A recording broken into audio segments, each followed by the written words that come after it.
it is game settings. Yeah. And then game display. And there's a play sound effects button, and you could just unclick it. There we go. Thank you. Mm-hmm.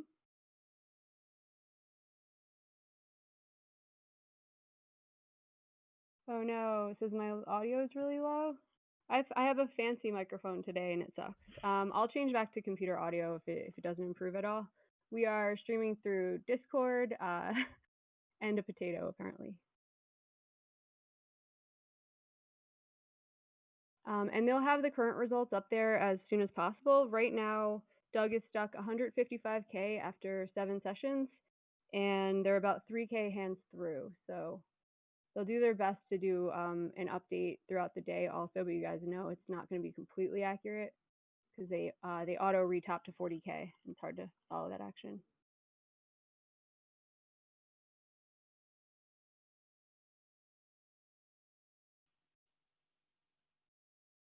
There you guys go. So I don't know how many of you guys watched yesterday's session. I watched a replay later, and it was just a complete thrashing. I think Daniel had the best hand about 95% of the time. It was just brutal to watch, and I think Doug lost 222K in one day. All right, Casper says a lot better. Thank you. Yeah, guys, let me know. I'm not hearing what you're hearing, obviously, so I have no idea if the volume's okay. We got 4-bet call, check, small bet call, 30K pot, 25K behind. Really favorable flop for the 4-bet range, but once it goes bet call, I mean, still favorable, but much less so. There's a lot that missed here.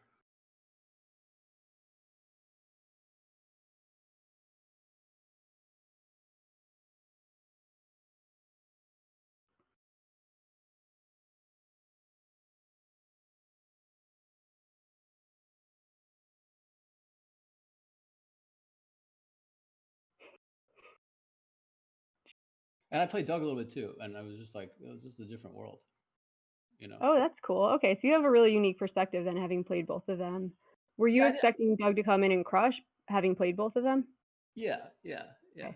Yeah. I mean, I didn't play either of them that much. I played them like a couple hours, like 1 or 2 tables. But yeah, I mean, Daniel just plays a bit more like a lower stakes reg, and Doug plays like a higher stakes reg. You know, it's like Doug is just puts a ton of pressure. He's really sticky, and he's just tough. Daniel is just much lower variance and just going for many fewer spots, and I think it's just easier to grind down. But like I said, I didn't play either one that much, and I would assume that like one of Daniel's, like Daniel will be improving like relative to Doug more so, because he's going to have really good help breaking down like what he's doing and in what context. Like if Daniel were to be playing different guys every day, I think it would be very, very hard for him. But just focusing in on one guy who himself doesn't seem to be making such big adjustments, at least so far. I mean, I haven't watched that much, but that's the impression I get. That like, yeah, if you have somebody really good looking at what's going on, they can help you. There was one thing Daniel said in an interview that I heard that I thought was interesting, which was like, he was asked how he was going to combat this overbet strategy. And he was like, well, there's 2 ways of looking at it, right? One way is that the overbets are really tough to play against because they put so much pressure. He's like, but another way to look at it is when somebody bets like 50x the pot, you just look down at your hand. It's like, if you have the nuts, you call. If you don't, you fold, right? And the idea, and I think that's a smart idea. The idea is that like when somebody bets really big, you don't have to defend as much of your range. If it had just gone straight from like, we hate each other, we're playing right now, it would have been probably a massacre. Yeah, with no solvers. I think Doug kind of rose to the top before the solver era. And he even beat Sauce at head. Like, he beat a lot of really good players. I agree with that. I think that would have been a really cool match, especially having money on Doug. That would have been interesting. D-Nex with the fucking big bet here. This was, what was this? How do we get to 4K? Or just 3-bet and then bet? Yeah, okay, that makes sense. The 7 is very good for Doug relative to Daniel here. Oh, Smash makes a good point. Yeah, like trying to if we were living in a multiverse and we could have the cards be reversed and see how it came out, that would be really cool too. And Yeah, actually, yeah. Matt Waxman, his poker company is called Poker Rhythm, I think, has that. It's basically you play 4 iterations of the same hands your teammates do. So it's 4 different tables, and someone on your team gets dealt the same hands versus the other people. So and then you combine results. So there's no like running bad really. It's cool. That's what I Wow. mean, man. You can't call that. You can't call that against it. I mean, like whatever. I mean, there's a lot of flush draws and stuff. Wow. All right. So huge pot going DNAG's way on the table on the right. Um, It's a well played hand by Daniel. I mean, it's a well played hand, but it's a shitty spot for Duck. Yeah, yeah. Especially the fact that he has nines. You know, it's just like mhm. you have a lot less outs. It's like the perfect like if you could have one hand, one realistic hand. Man, there's a lot more blood in the streets than I thought there would be. And it's just because like over betting is such a part of the game now. It didn't used to be. So some of the pots that you would expect to be, maybe to be a 20K pot have been like 80 and 90K pots because they get so bloated on the turn and river. I mean that pot was a great example, man. He's just like throwing in the whatever 3/4 pot bet on the flop, and then the turn jam is like, yeah, that's a you know different people will play that hand very differently, and that's credit to Daniel too, right? Because a lot of people are saying Daniel's not getting value, and he's like betting either too small or not thin enough, but like that's a spot where he gets absolute max value. I mean that's a well played hand for sure.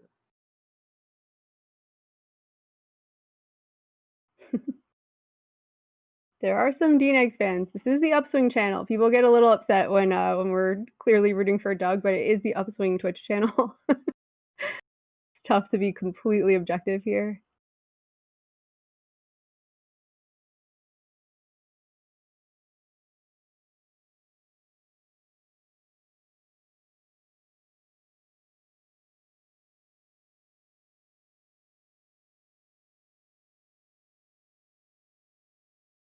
It's hard to follow the games and the chat.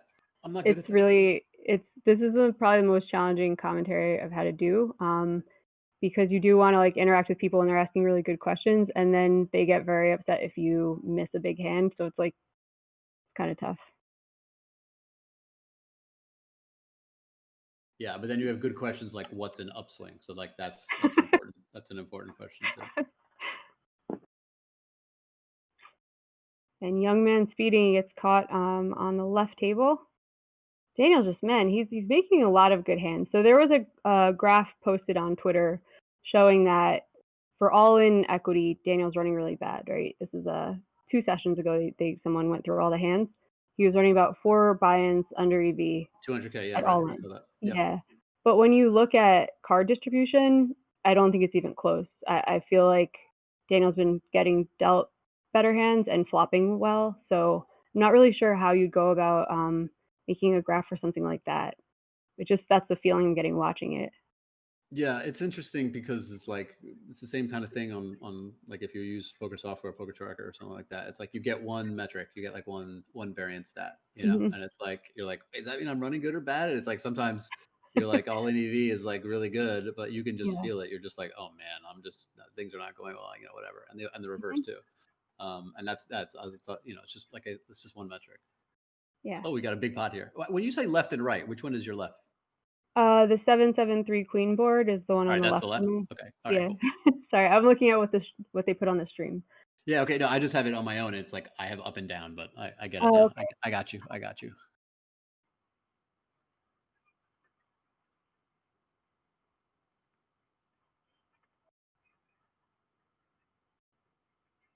Is that on the mic? Think I have that on my mic. All right. I'm gonna take a 2-minute break. Is that cool, Liv, to try to mess with my mic a little bit? Yeah, Doug just won a 70K pot, but yeah. Oh, good. Yeah. Call that hand. I'll be right back.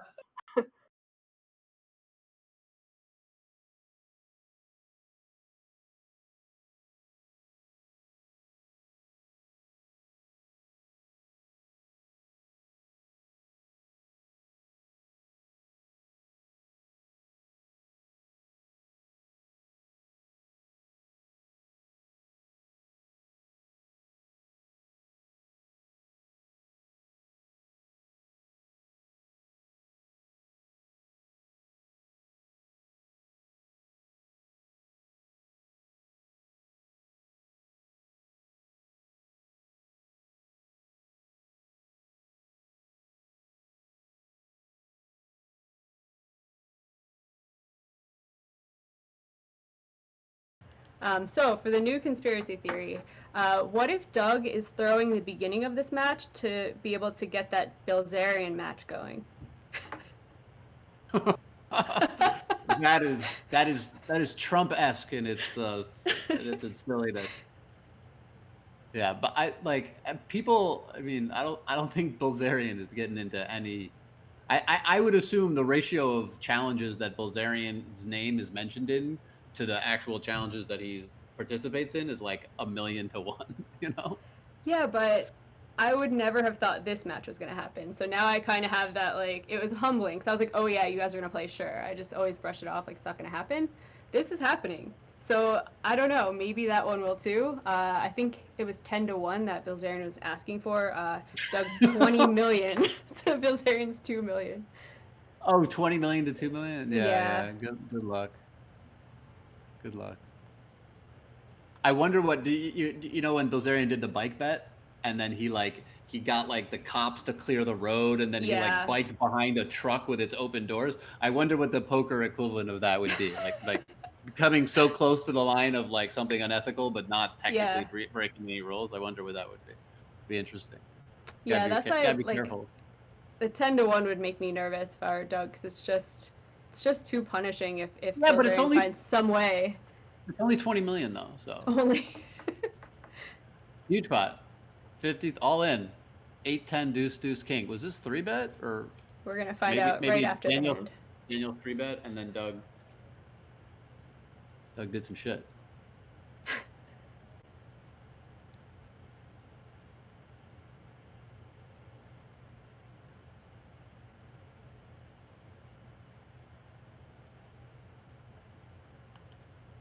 I put Doug on trips again just because that's what's happening this match.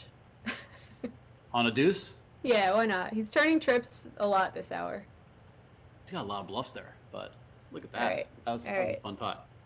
There's kind of no way around it. Like I sympathize with people who have a kind of purist sensibility about it. Like there should be no studying and there should be no Yeah. solver.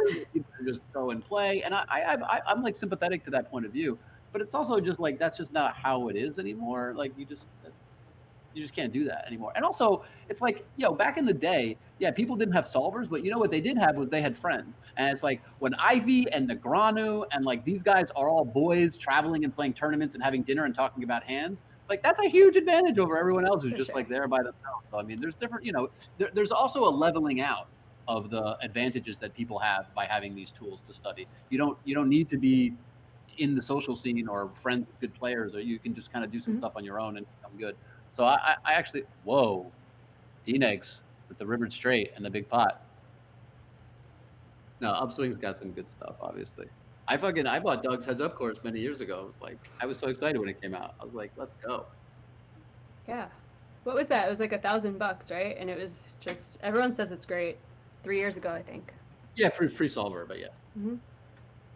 There's a new module out that I've been watching just to try to get up to speed, having never played Heads Up, by Dougie Dan, and it's good. It's like hand holding me through the charts, the different ranges and sizes, and how you adjust to someone changing up their sizes. This is on Upswing. Yep, it's good Upswing's stuff. got a bunch of gangsters on their Yeah, in their crew. I mean, there's a really really good players, obviously.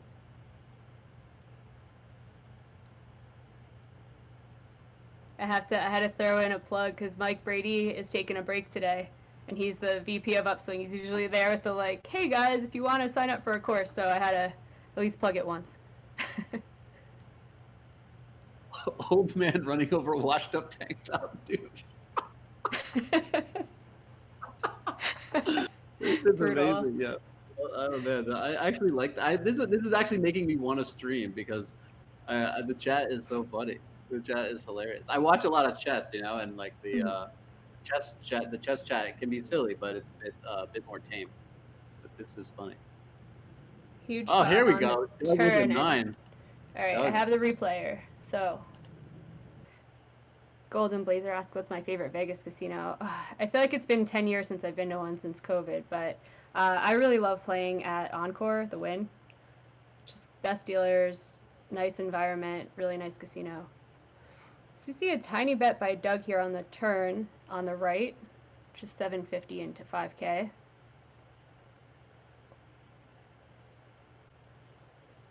Daniel takes a small pot down on the left.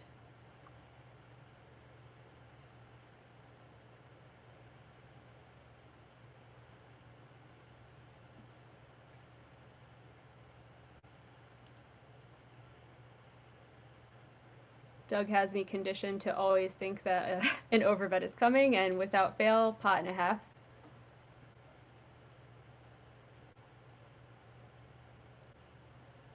Gets called, and Doug got caught speeding. Young man speeding, jack on the river helps Daniel make that call down. But yeah, Doug just had a missed flush draw. I don't know how they're going to play more than 2 tables if they ever do. It's very hard. I don't know how you guys feel about it in the chat. It's really hard to follow the action even on 2. Obviously, they're not reading the chat, so. But I think that would get to be very difficult if you're not practicing playing many more tables than this to try to add another one. We have a big pot on the left. This is 3-bet pre, and D-Negs bets out 1/4 pot.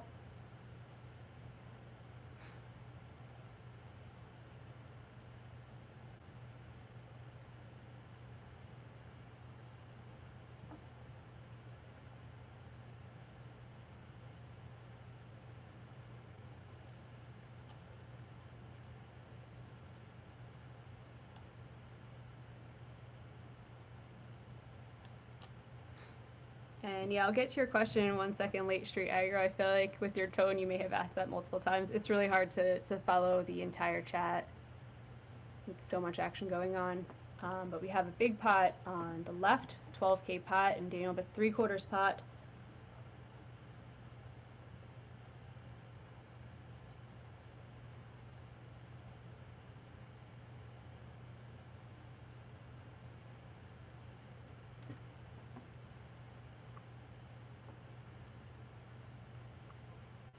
And Doug with the jam. Oh, and the call.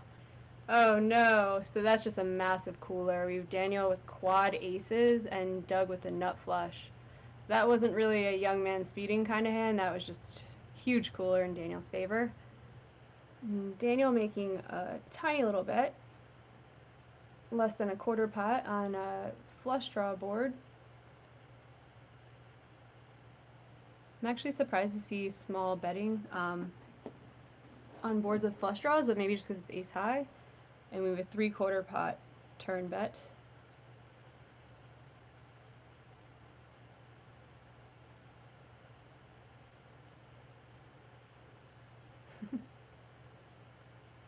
Call by Doug. 31K pot here on the left.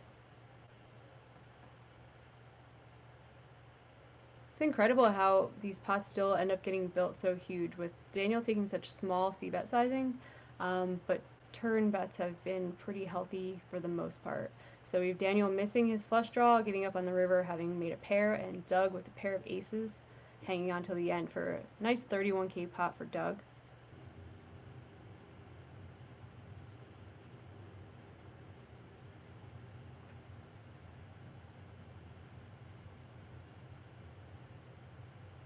So we have a small bet, 1/3 pot on the right by Doug getting raised by Daniel to 4,500.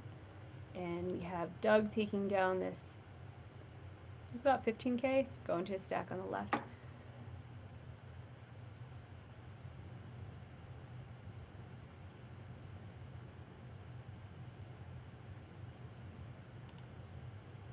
So Doug was inducing with that 1/3 pot size bet on this river here. This is super interesting. I really hope it goes to showdown, unless Doug's bluffing.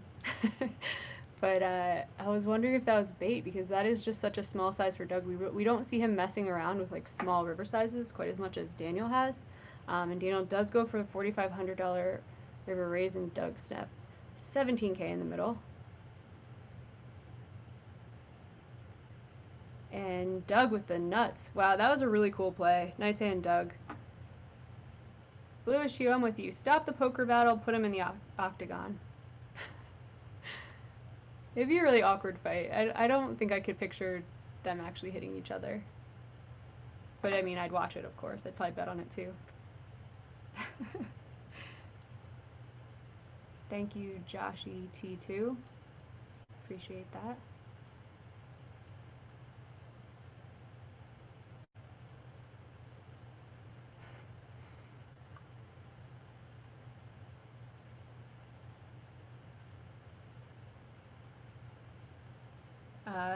Xena again says Doug would win in a fight. I feel like Doug would win, but I think it would be just a very awkward fight. Like, I'm a fan of UFC, and I just can't really picture either of them putting up a very good fight. But maybe if we talk about it enough, we'll goad them on, and we'll see. So on the right, we have a about 80% pot size bet getting called on the turn. 26k pot now going to the river. I will replay this hand, mostly because I was just playing with chat during it. And we have Daniel with the higher pair. It looks like both of them were speeding a little bit.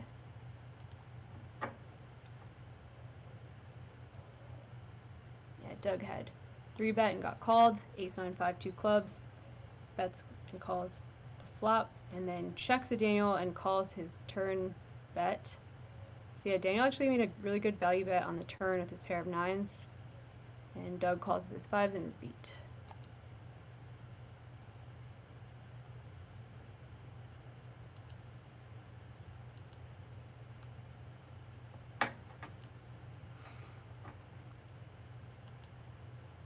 And Daniel electing to stab really small at this turn on such a wet board.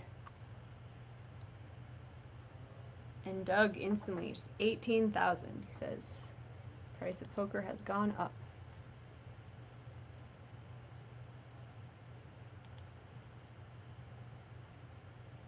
This board has gotten crazy. 48k in the pot now, and double paired on the river.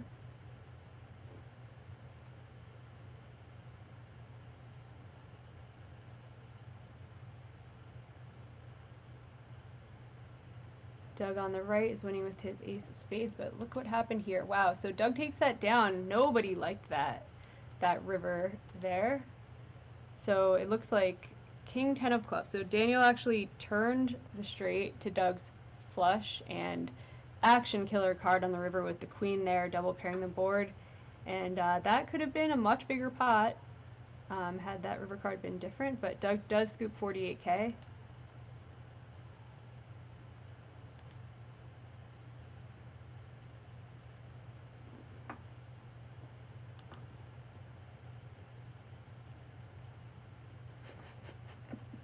I wish I don't really know the rules. Maybe I'll figure it out for next time. If I'm just allowed to read whatever the chat writes, I would have a lot more fun doing commentary. But I think we're supposed to be a little classy on the Upswing channel.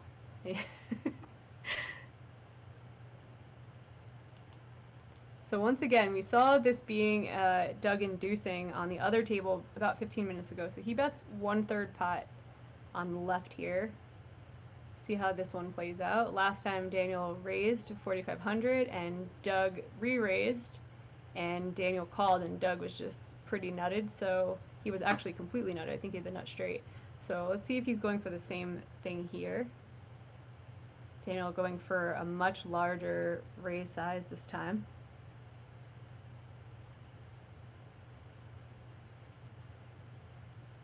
Was Doug inducing again?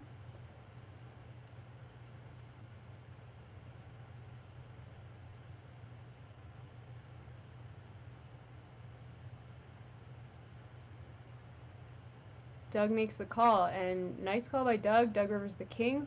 So unclear. I mean, timing wise, obviously Doug can always still be inducing there and just wait a while to make it look like he's thinking it over when really in his mind he snap called. So that was pretty sweet. So once again, he goes for 1k, Daniel makes it 6k, and Doug gets a lot of value on the river there in such a small pot. So not sure if this means it is GG for the day. Or yeah, that looks like it's it, guys.